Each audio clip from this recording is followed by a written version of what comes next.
Channel of Vadodara.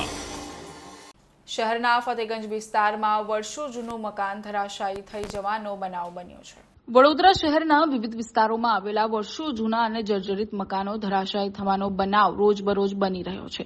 2 દિવસ અગાઉ નવાપુરામાં 3 મજલી મકાન ધરાશાયી થયું, જેમાં મકાનમાં રહેતા 3 વ્યક્તિઓને ઈજા થઈ અને એક વ્યક્તિનું મોત નીપજ્યું હતું।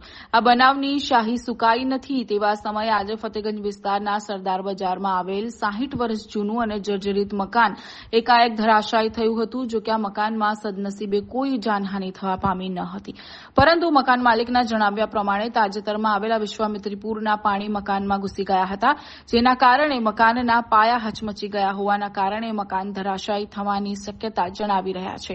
મકાન માલિક પૂરના પાણીને જવાબદાર માની રહ્યા છે। 60 વર્ષ જૂના મકાનમાં 4 ફૂટ જેટલું પાણી ભરાઈ ગયું હતું, જેથી દિવાલો ખોખલી થઈ હશે તેવું માલિકનું કહેવું છે। મકાન ધરાશાયી થતાં જ વડીવાડી ફાયર બ્રિગેડ ઘટના સ્થળે સદનસીબે કોઈ જાનહાનિ થઈ નથી।